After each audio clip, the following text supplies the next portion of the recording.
Here's my first thought is I'm not going nowhere to fight none of these wars for these politicians. I'm staying at home, and when the war comes to Arkansas, I will dig my boots in the ground and I will die for everything I love. And I will fight for the people that I love, for the land that I love, and the way of life that I love. There's been so much political corruption in that area.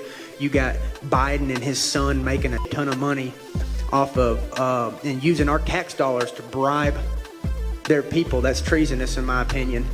So you got Hunter Biden and his son using our tax dollars. Hey, if Ukrainian government, if you don't do this, we're taking your tax dollars. He shouldn't be giving our tax dollars to that country anyway. We got veterans out here sleeping on the street, and you're going to give our freaking tax dollars to these Ukrainians and all. Brother, I don't know what's going on over there, but I'm not going over there and fighting, and God bless anybody that's over there that's fighting, and I hope that it just gets solved. And man, I don't like war. You know what I mean? I don't want people dying. I think it's fair to say that what he is saying, a lot of people are thinking. That, of course, is Bryce Mitchell, who now is 15-0 after a spectacular performance in yesterday's UFC pay-per-view event. Welcome back, beautiful and amazing human beings. This is Luke Rudowski here of WeAreChange.org, and we have a lot of very complicated, serious situations to break down to you, as, of course, the situation in Ukraine is escalating and becoming that much worse off for the poor people caught up in this insanity and madness, which is bound to get a lot worse before it gets any better. This, as people are seeing the true reality of what has been described as a failure of civilization, and as a lot of people are hoping for de-escalation, we're only getting escalation. And this is why I think Bryce's words in the beginning of this broadcast spoke to so many people, as of course many people don't want war and just want it to end. I think it's also fair to say that the UFC is one of the few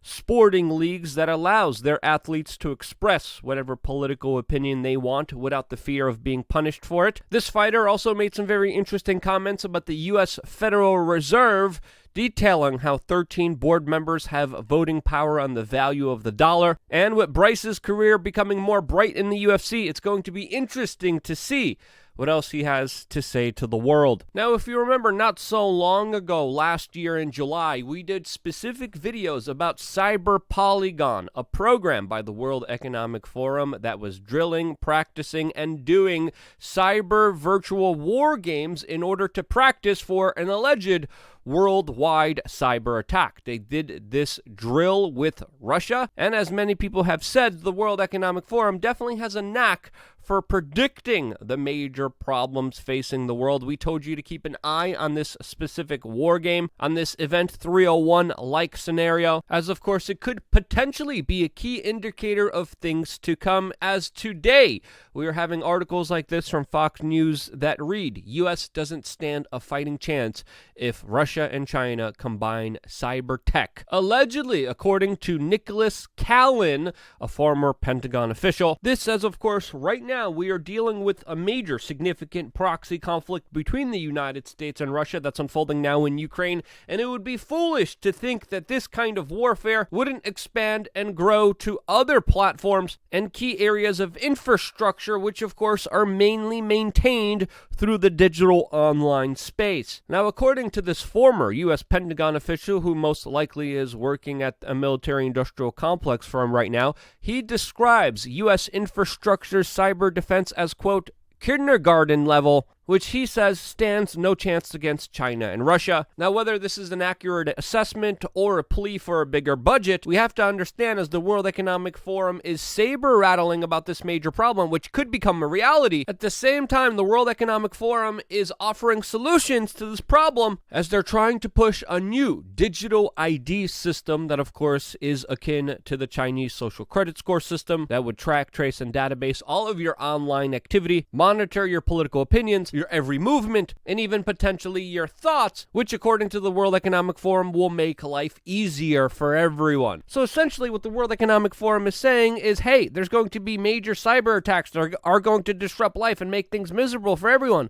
But hey, also upload all of your information and trust us and put more of your life into the digital realm, since, you know, it's going to be so convenient to depend on centralized, highly political institutions that of course are controlled by special interest and punish people for simply being born in the wrong country, as the people of Russia are learning today, as Visa, along with MasterCard and other major financial institutions, have fully pulled out of Russia, suspended their operations. Any Visa cards issued in Russia are no longer able to work outside of their country. Any card issued outside of Russia will no longer work inside of that country. This, as many individuals have just had their lives uprooted to punish them for the horrible decisions of their government. And a lot of this seems like rich people in the United States wanting to punish rich people in Russia by only punishing poor people, as of course overwhelmingly these actions will affect predominantly just the average person living in Russia, like this person who just wrote today that her PayPal has stopped working in Russia, that Twitch decided no longer to pay Russian streamers, with this person specifically saying, quote, "Thank you very much for cutting my only source of income. I am sure this will solve all of the world's problems." And it's not just Twitch and PayPal, it's also CNN, Disney, Facebook, Pepsi, and other adult websites that have fully pulled out of Russia, which is leaving some people questioning if this is actually a punishment. This, as Russian banks are now just switching over to the Chinese banking system and their card system, UnionPay, which is the second largest and growing fastest global credit card network, which is only going to grow and get more of a market away from the US dollar because of these actions made by the United States. It's also important to note that a few years ago we were reporting to you about how Putin was buying a large sum of gold. It looks like he was doing this in preparation for this very situation that he has put himself in right now. And throughout all of this, it's also important to know that a lot of people are just buying VPNs, virtual private networks, spoofing their locations to not be in Russia in order to still be able to consume all the products and services that are banned in Russia. As right now, VPN applications are now the top downloaded and used applications in the Russian Apple App Store. Gee, I wonder why. If there's a will, there's a way. And before you get entangled in a possible global conflict, don't forget to check out thebestpoliticalshirts.com, because if ever your voice gets censored or limited on the online digital space, you could still wear t-shirts in the real world to help people awaken to the larger propaganda and disinformation out there. We just released Truth is the First Casualty of War t-shirt, which you could get only exclusively on our website. We also have a lot of other anti-war t-shirts, since of course this is one of the strongest principles that we have always been behind and still decide to stand behind on no matter what the political realignment. And again, if you're just an average Joe out there, one of the best ways to help spread an important political message right now is just by simply wearing a t-shirt. You can make people think. You could definitely make them laugh with some of the shirts we have available, which are only available on thebestpoliticalshirts.com. Click the link down in the description below to see the new shirts that we release at least once a week. We got a lot more bangers coming your way, and oh boy, there's even some shirts that we cannot show you here on this platform. Thebestpoliticalshirts.com. Hope to see you there. Now, I think it's very fair to say that the coverage from the U.S. corporate media during this conflict in Ukraine is a lot different than their coverage of the conflict in Syria, in Libya, in Somalia, and a lot of other places around the world where there are ongoing conflicts. But one thing that is true, whenever you have conflicts, whenever you have war, you have atrocities, you have war crimes, you have civilian casualties, you have the lives of innocents being lost, and this is why, again, we are always strictly anti-war. Those people didn't deserve to get hurt or punished or have their lives ended over, of course, the political ambitions of bureaucrats that want to use this situation in order to get more power. And it's important to note here that some people within the U.S. government, specifically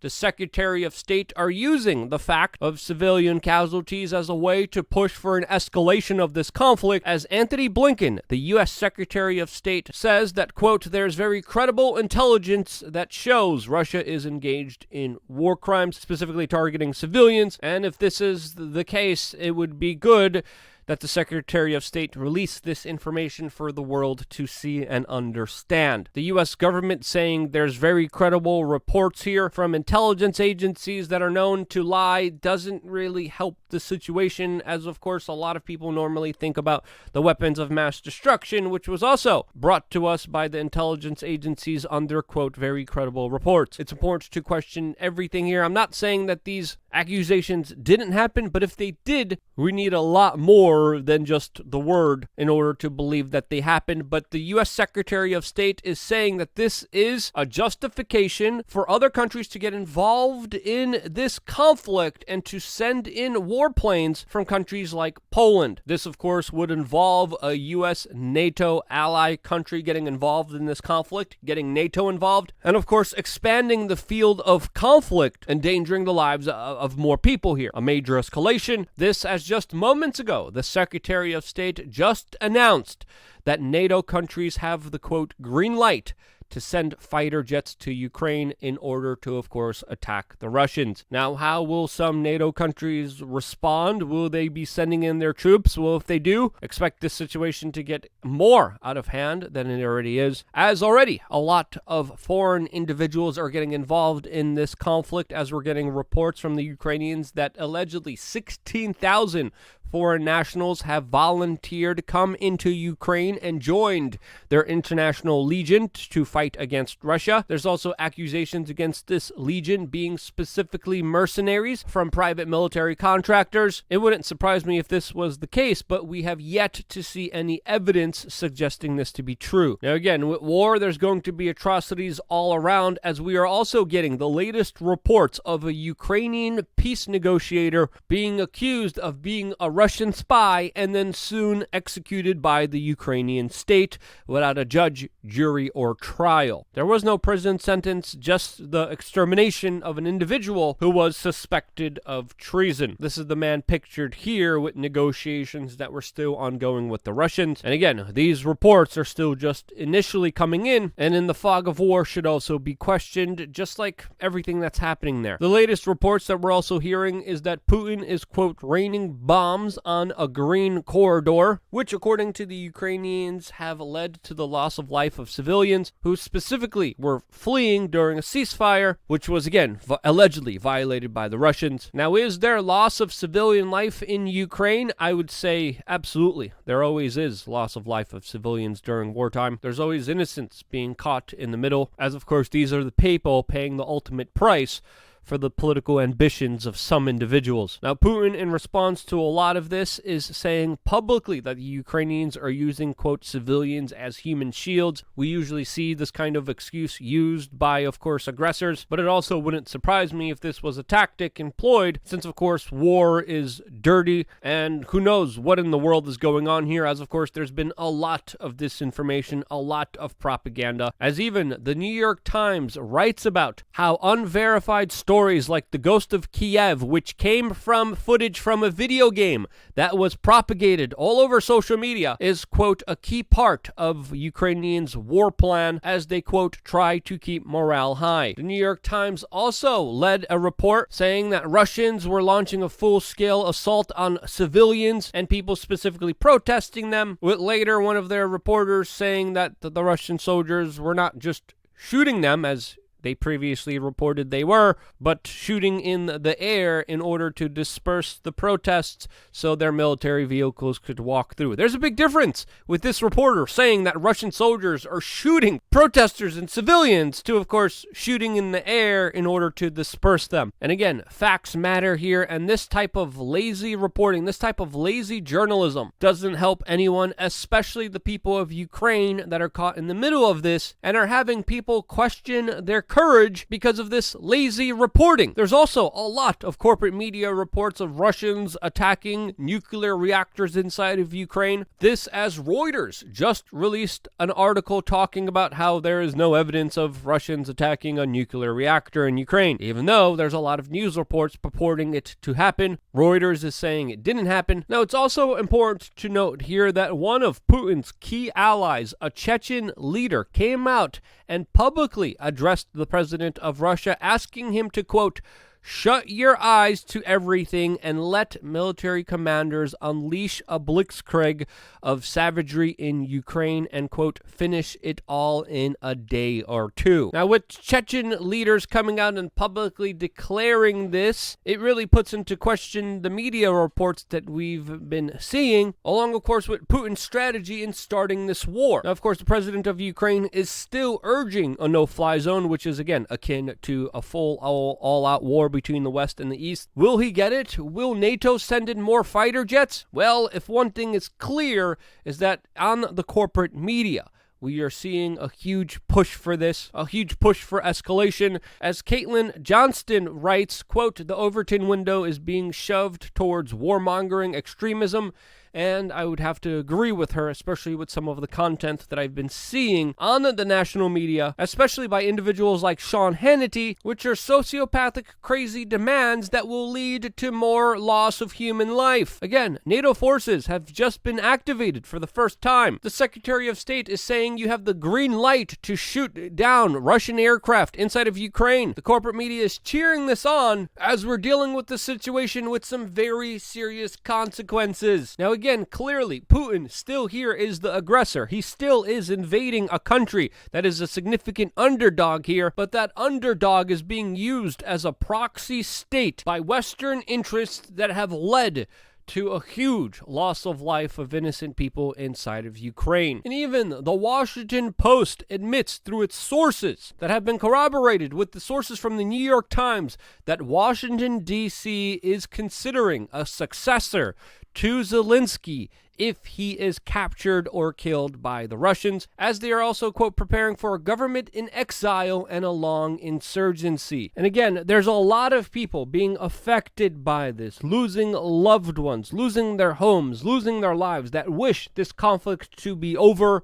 But from everything that we're seeing, from the escalations, it looks like that is not going to happen anytime soon. And again, I think we're dealing with an absolutely crazy situation that we should take a step back from in order to fully understand what's really going on, the larger ramifications. And I think what we should be trying to focus on and trying to bring is peace, rather than, of course, more war. And again, that's just my perspective on it. I could be wrong. If you think I'm wrong, let me know why in the comment section below. But truly, this has been a very difficult situation in order to report on, to examine, to even fact check. I might have gotten some things wrong, and this is the nature of the situation with how fast moving it is and how much disinformation and propaganda there is surrounding it. But if you thought I did an okay job navigating this crazy minefield, share this video with your friends and family members, because you do, I'm able to be here. I did another video surrounding this particular topic that provides you some important context and is definitely worth watching, that you could definitely watch here by clicking this area right now. And because you do, because you share these videos, I wouldn't be here if it wasn't for you. And this is why I love you guys. Stay tuned for more here on wearechange.org.